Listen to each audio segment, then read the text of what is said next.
Welcome to the National Minority Supplier Development Council's Equity in Business podcast. My name is John Daniel, and I'm humbled to be your host for this program. But I'm really excited about having our guest today, Mr. Sidd Ahmed, who is the founder and CEO of VDart. Sir, thank you for coming in. Thank you. I've looked at your history. You are powerfully inspiring to many people, but I don't want to say that. I want to let you kind of describe it. So thank you for being here. I want to get right into it if it's okay. Oh, absolutely. Jump right in. All right. Most important question I'm going to ask you today. Sure. Tell me a little bit about your backstory. Who are you? How did you become that? Who do you want to become next step? Oh my God, that's a loaded question. And I'm glad that you jumped right into it. First of all, thank you so much for having me. Yes, sir. It's an honor and a privilege to be talking to you. Such an incredible background and the number of people whom you have impacted. Right? I just read about you, and incredible story.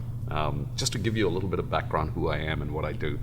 My name is Sidd Ahmed, and I'm a president and group CEO for the VDart Group of companies. But it's been an incredible journey. My background is I'm originally from a place which is called as Trichy in Tamil Nadu, and it's a small college town which is just about 25 square kilometers, close to about 100 educational institutions. Came to the US in '97. Did not have incredible or great credentials, educational credentials, never worked for any large business at all, never had any corporate background. But in 2007, right around the deep recession, right around that time frame, I had a great job, was making close to about $250,000 in terms of salary, and grew that small business from a $2 million to a $22 million firm.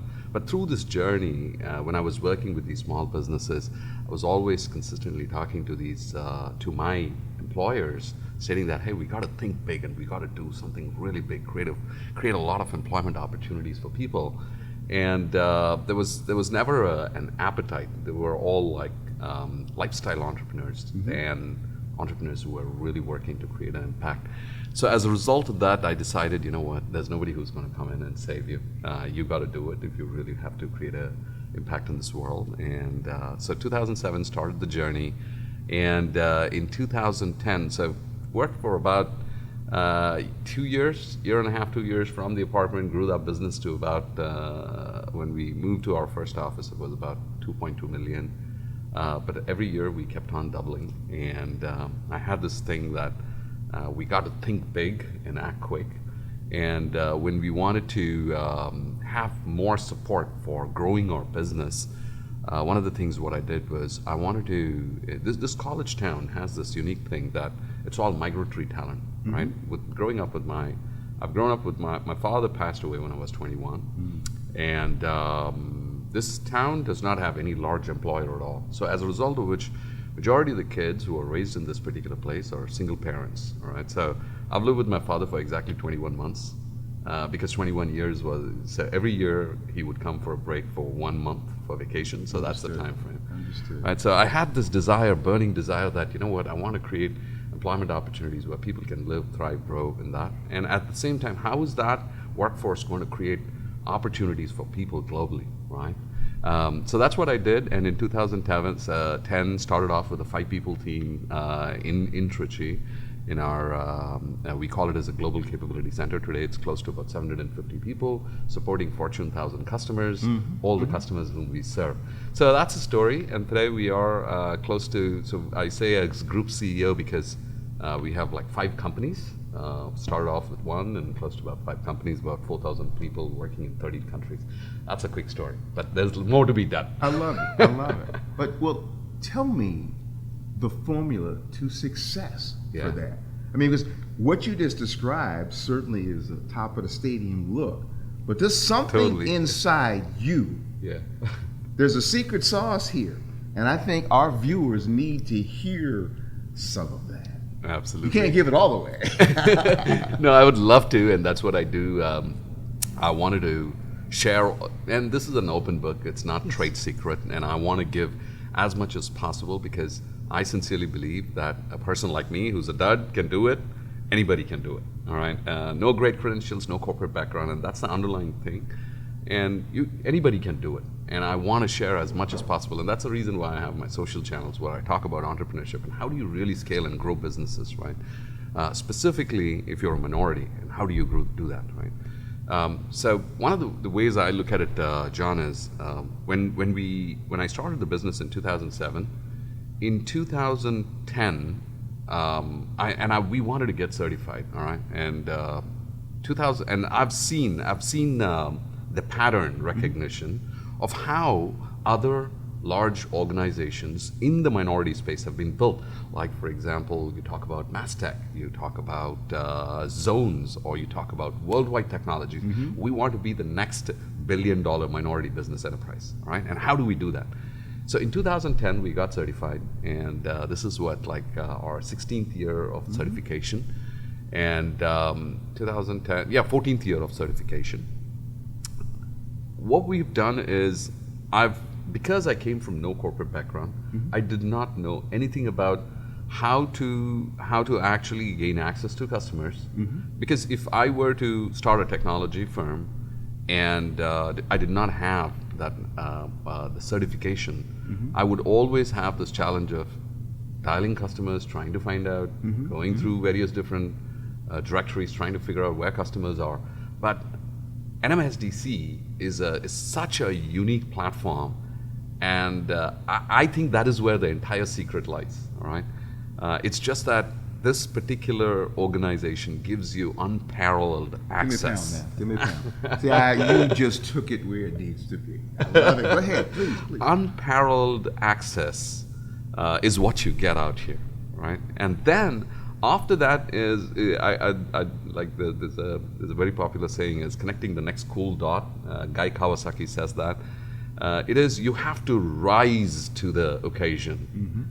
You come into the network, you get certified, you work the network, you gain access, you show up, you are there in almost every other industry group meeting, every other conversation which is happening, connecting with various different, and again, a lot of MBEs, the way they think about it, and I think this is one of the key takeaways which I wanted to share, is a lot of MBEs think opportunities are to be had only by corporate customers, the Fortune thousands, but when you start a new category, when we spoke about 5 different businesses, right? The first business is on the talent management. So 3 things what we do for our customers. One, customers want to build software, we provide people, all right? We provide talent. Customers say, hey, we don't want you to we don't want you to provide people. We can build our we want you to own, manage, deliver a solution. This is the problem statement. We do that as well. We're like a smaller version of a system integrator, would be very boutique firm. And the third thing is we do products, right? So in that space, when you build a new category, what happens is it is very, very challenging to figure out how you got to play in that category. You may have been an MBE for a long time, but you have filled only one particular category, right? But getting to the next category and trying to play in parallels, I think where we really got the ideas is from going to the opportunities, the educational opportunities which NMSDC provided, like the Kelloggs business program or the Tuck business program, or the Georgia Mentor Protege connection. In fact, what actually took off, right? What was the real takeoff for us? In 2010, we got certified. The first meeting, I still very vividly remember, in Georgia Council, I go in, Stacy Key standing right there, and then Ray Toomer, who passed away, who was leading supply diversity for Accenture, and Nidra Dixon was standing there. From there, it took about, that's the first meeting. The moment we saw that, we said, we have to have Accenture as a customer. Right? And prior to that, we had a little bit of our own customers, but getting into Accenture's radar, and then they inviting us for a Mentor Protege program, even without a single dollar from a contracting standpoint, and that was the clear thing. Hey, we are here to only mentor you. We'll figure out. If you're going to be good, then we'll figure out later. And then going through their diverse supplier development program. And then Georgia State has this program which is called as GMPC, Georgia Mentor Protege Connection, pairing us with Delta Airlines and going through 1 year long mentoring program with Delta Airlines. The challenge what I had, all the challenges what I had then, that I did not know how to run a large enterprise. I did not know how to structure teams. All of that was the learning what I had. Clearly, the experience, the exposure, the professional examples have created your vision for that secret sauce. Absolutely. And it's working. Absolutely. I want to kick right into something that's really, really critical. Yeah. And I'll just let you articulate what your thoughts are. Why is diversity, equity, and inclusion important? Yeah. I think the way to think about it is, let's talk first about diversity. I start with diversity of thought. When you have diverse pool of people first play in your teams, in your organizations, there comes diversity of thought, right? And every idea, when you have a similar set of people sitting at a particular table, you do not have the best ideas. When you have diversity of thought leads to having diverse people in your teams, right? I also believe that there's a lot of work which needs to be done for the underprivileged population, and unfortunately, diversity lies there, right? And every organization, it's not that, I wouldn't say that because I'm a minority, I have to be given a pass, all right? But if we as leaders have the opportunity, we got to do everything possible, because there are a lot of people who actually need the helping hand out there to get them out of the weeds, right? From an organization, I also believe when we talk about diversity, equity, and inclusion, as an organization, if we grew, one of the key reasons why we have grown is because we had disproportionate focus on diversity, equity, and inclusion. And I sincerely believe everything from getting into, from expanding into various different lines of business, grooming leaders to be the next level of leaders within the organization, or providing them with the opportunities, it happened because we were very, very intentional about diversity, equity, and inclusion in the entire organization framework. It's not just within one business, it's across all businesses. Yes, sir. Yeah. Clearly, having a sense of belonging in any organization prompts self-worth. Yeah. And self-worth lets you feel like you belong to something, and now your critical thinking is going to be unfolded, your problem solving, which gets back to what you originally said. Yeah. That diversity of thought. Yeah. But we know, we've both been around organizations where an opinion wasn't asked for. Very true. Massive change and transformation was done without asking for it. How do you create a sense of belonging in the multiple organizations that you have? Now, I know you described some with the DE&I, but you got something special. Yeah. Please, sir. I believe it's purpose. Purpose plays a very, very critical role. Diversity, equity, and inclusion is one aspect of it, but a purpose-driven business, people of, so tribes of people coming together from diverse background, when they start believing in a very strong rooted purpose, then you see like organizations thrive massively. So the way I think about one of the key reasons, or how we are rooted as an organization, is we are absolutely purpose driven. So people, purpose, planet is our North Star. That's what we call it as. Hold it, say that one more time. People, purpose, planet is our North Star. Yes. So in every decision making, are we thinking, is it about, how do we think about people, purpose, planet? Our vision, so this is something which we're very, very focused on. One is our purpose and our vision. Our purpose is to transform the trajectory of people's lives, right? We could be today in technology business, tomorrow we could be in manufacturing, and then the next day we could be in something else. But our purposes will never change, which is, how do we get a person, an individual, from point A to point B and change their trajectory and impact their life in a positive way? That's the way we think about it. no matter what is the underlying business what we do. Similarly, our vision statement, our vision is to touch the lives of people to create success, wealth, and quality of life. So the way we have rooted our purposes in every action, like whether you're in finance, HR, marketing, sales, I'm drilling it down to the last element. Indeed. Of how people believe in that and how this whole engine works, right? What is the core? How is the core being powered, right? It's because of the purpose. The way how it works is, in every action, what an individual takes in the organization on a day-to-day basis, whether it is a finance gentleman or HR, recruiting, sales, developer, whatever it is, right? Am I transforming the trajectory of someone's life? Mm-hmm. Am I creating value for my customer? In a simple line of code, what I do or develop, am I creating value for my customer? Understood. In every conversation I have, am I creating value? And if people are intentionally focused in the organization towards that, the magic happens. So I would say purpose is the key element. I love it. Which drives it. So far, you've articulated a lot of things that could be put into a package that suggests to other MBEs best practices. Yeah.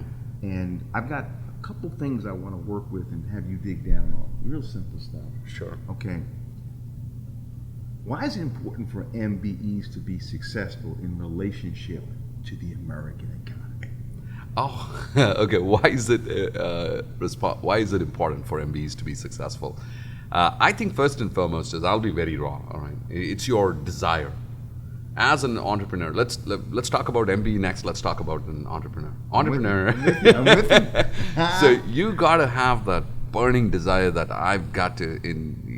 Don't settle for less. All right, think big, really quick. Be the biggest badass out there. That's the way I think. All right. Okay. So that the desire has to be there. The second to thing, be excellent. To be excellent. All right. To be excellent and to grow larger. There should be an insatiable quest that I got to achieve. I got to do something. That has nothing to do with the hue of your skin or the texture of your hair. Absolutely. I'm with you.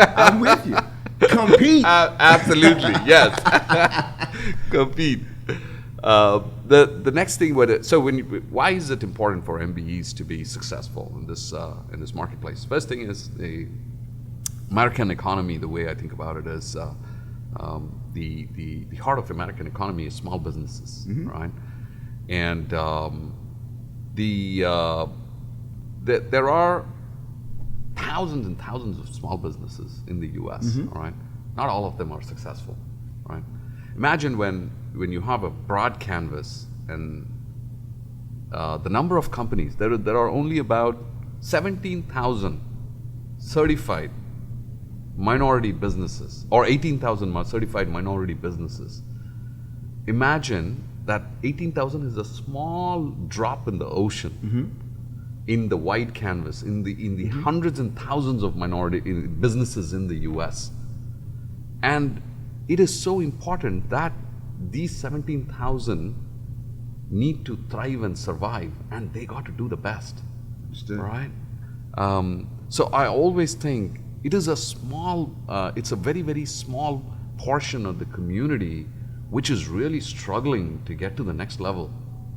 Right? So it is all the more important to pay and it's all the more important that if you're a minority and if you're a business owner, we got to think, how is it that I'm going to create the next business which is going to create waves and create opportunities for people, as a result of which you make an inspiring story through which other minority entrepreneurs see that and say that, hey, you know what, if he can do it, I can mm-hmm. do it, and I want to be the next biggest thing. And that is how this whole system is going to work. I love it. There are some challenges yep. that MBEs have. These up and coming people who are driven. One of them is access to opportunities for jobs. Another real big one is access to capital. Share what you want to share to encourage MBEs out there. Yeah. That they'll get through it. Yeah. Be yourself, man. That's all we're asking for. Yes, indeed. Awesome.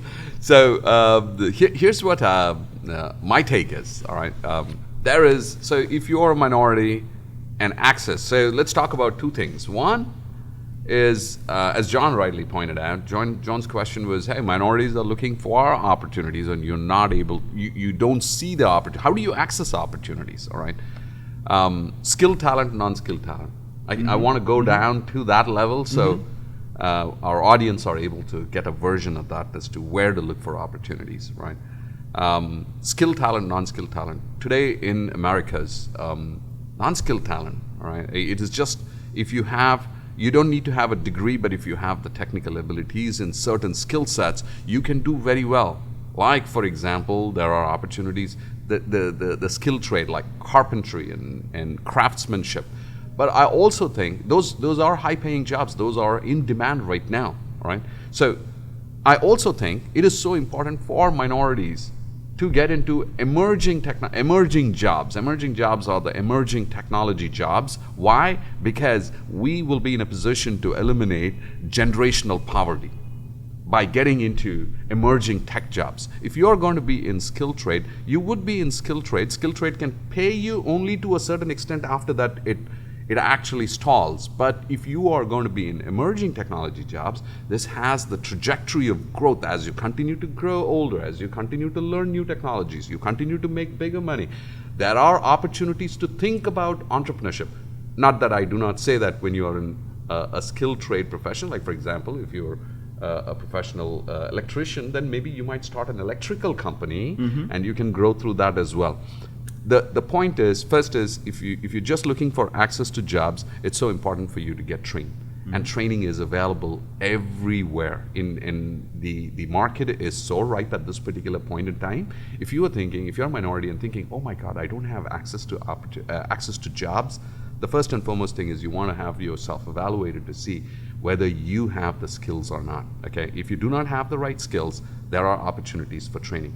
The next thing what I would talk about is, in terms of, these are short-term training programs. 30 days training program, and you are on the job and you can start, right? And that's going to incredibly help you in terms of, there are many career portals and opportunities, trade fairs, minority fairs, and showing up at NMSD. In fact, the recommendation what I had was, at NMSDC, we should have a career fair as well. So we can invite people who are looking for opportunities to be here. Employers are here, MBEs are here. We could hire talent right here, right? That's one of the ways, and this is like a clear access. Two major conferences happening. Thousands of people will pour in. One day is a career fair, and we are able to give them access to opportunities, right? Talking about access, like if you are an MBE and you're looking for access to opportunities with corporates, I would break it down into two levels. One is working with MBEs. MBEs have MBEs. And I go back to the previous question, and I think this is where I actually drew a blank, I guess, and probably went in a different tangent, is about when we create a new category of business, and we go in and pitch in with a Fortune 1000 corporation. And many of the discussions through the day you've heard that you don't show up well prepared as a minority business and you don't have the past experience. The best way to start off is, how can you help other minority businesses? So when we started our services division, today we have 4 corporate plus MBEs whom we provide services to. So that is we use that as case studies to go and land a Fortune 1000 customer. Today, the storyline is, the same services what we deliver for a Fortune 1000 customer, we are delivering for a small MBE as well. So an MBE has the confidence. So start landing opportunities. So I go back to this question, what you asked is, how do we get access? Access is, that is incredible. There are 18,000 MBE businesses whom you can provide services to, whether you are a limo company or an electrical company or a painting company or whatever company you are. We have the opportunity right here within the MBE network. And then comes the corporate network. And access to corporate network is by attending conferences like this. And I have seen so many MBEs who just do not attend they just think that the certification is going to really take them to the next level. This encouragement is practical. Yeah. And what I hear you saying is do your due diligence. Okay, make sure you are data driven and evidence based in what you do. Go get the information you need, meet the people you need to meet. Going to the event is half the challenge. Finding out from people who are hungry, who are honest, and looking to do better. I love what you're saying, and I think it's encouraging to any MD out there. Yeah. So, and I also like the way that you go down into the humanity of all of this. Yeah. Having curiosity. You know, any big success in entrepreneurship starts with a curiosity to meet a need, create a prototype, take it to market, and engage people in ways that they all do well and do good. Because then they're your partners for a long time. Absolutely. Very well said. Very well said. Yeah. I really want to. In fact, to that point, I just wanted to add. Please. There's one particular customer, and think about this as an MBE, and you spoke about curiosity, proof of concept, getting the doors opened within a customer. That's exactly you actually laid out a playbook, right? And that's the playbook which led us to open the doors, which one of the it's a Fortune 10 firm, and in the auto industry, opening doors with a proof of concept is what we did, and it eventually turned into a $40 million business for us, and globally, right? And we were able to compete and win over some majority of the giants, technology giants. So I think your point is like, and I wanted to resonate on that particular point again, is because it is the playbook, and you can make it happen, but having that curious conversation with your customers about, hey, how can we solve this problem for you? And we have the capability to do that for you. And then investing your time and effort in building that and showcasing it to the customer, and then the magic happens, is what I would say. Well, Sidd, those statements were a reflection of what I heard from you. And I believe our audience of MBEs and entrepreneurs out there also heard it. And I just want to stop and anything. We touched on so many things here, and we could have this conversation for days. Absolutely. And the energy and the intellect is just boundless. And Thank you. What I'm suggesting is I want you to share anything that you think is important that we haven't hit on. If you want to share something about your next level of who you're going to become with your business, the floor is yours. Thank you. Thank you. I want to hit on a couple of points. I think this is a magical journey, I would say. Why it is a magical journey is back in the day when I was a kid, growing up in India, we didn't have TVs, and not every household had TV, and we were not in that we couldn't afford. All right, there were TVs there, but I'm talking about in 80s, early 80s and late 80s. So one of the things what we used to do is from the magazines we used to cut, and I'm a big avid runner and athlete, and I love basketball, and Magic Johnson's picture, right? I used to cut it up and put it on my room on front of my table, and used to adore athletes and all these posters. And there are only probably a couple of games I would have watched it on TV and just highlights, and because they were just shown as highlights in India, not the entire games were televised. But interestingly, what happens is about in 2011, when after starting the business and going through the Delta program, Delta invites me to one of their special events, and I am sitting right next to Magic Johnson. Oh my God. I said, what a dream it is. Yes. What a magical journey. The magic really happened. That's beautiful. So I just say that this has been an incredible journey, and this is the incredible journey which I'm taking it through my own social channels, which is the siddahmed.com. So what we are doing at siddahmed.com is like, this is through the pandemic what we built this platform where I think in the United States, entrepreneurship is taught right from elementary school. They putting up a lemonade stand.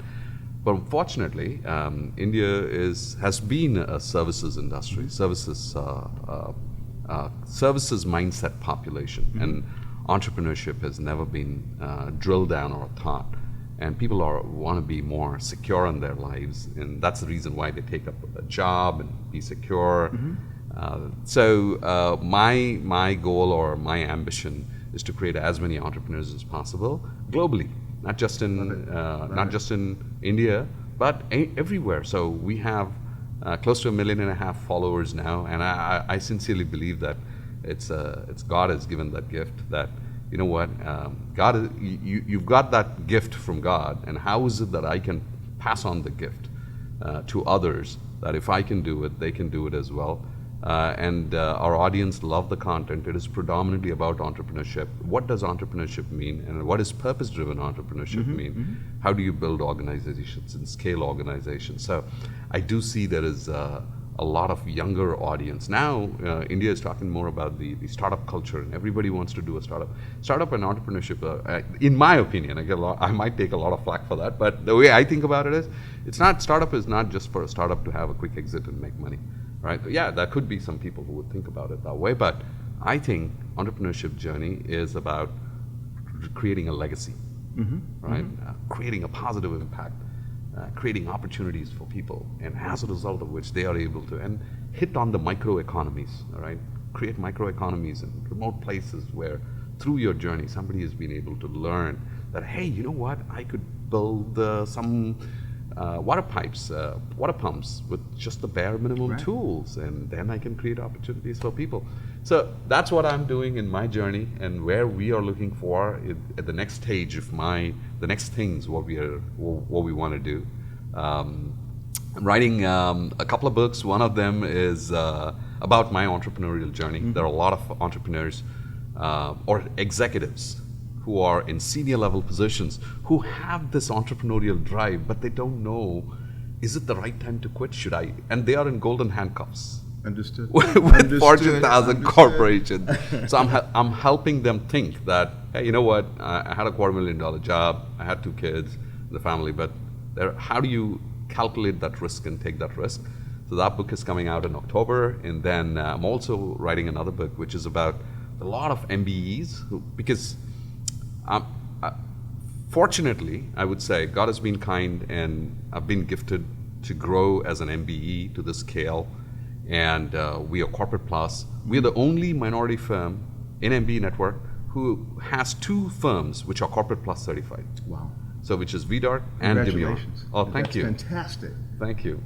And there are a lot of MBEs who come up to me and ask me, in this podcast, we just probably shed the light on a few elements, but I want to, and I mentor many other MBEs.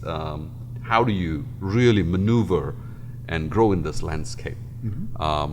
So what I thought was, how about writing a book? So other MBEs, any MBE who gets certified, they can read the book and really learn through that playbook. And that's another thing what we're doing. You know, a moment ago you talked about MBEs getting involved to be successful with cutting edge technology, edge kind of events that are happening. I think if I could embrace how I hear you, you are offering a cutting edge mindset about how to be successful as an entrepreneur, and not just that, as a human being. Yeah, thank you. For that, sir, I got to just say thank you. Thank you. I think the audience has gathered that your conduct, conversation, and character is all about being your best. Thank you, sir. And becoming your best. So I thank you for taking some time with us. I'm looking forward to additional conversations. Absolutely. But congratulations on your success. I mean, you can see it in your face, man. I mean, the way you govern yourself. And that kind of energy is necessary for anybody. So thank you for taking the time. I look forward to future engagement. Absolutely. And keep pushing, man. Thank you so much, John. I really appreciate. You are so intentional, and when I just read your background, I said, you know what, this is going to be an amazing conversation. And most importantly, I want to continue this relationship as we both progress in our journey. And for the time which you've invested, I'm forever grateful. Deal. Thank you. Thank you, sir. What a great show.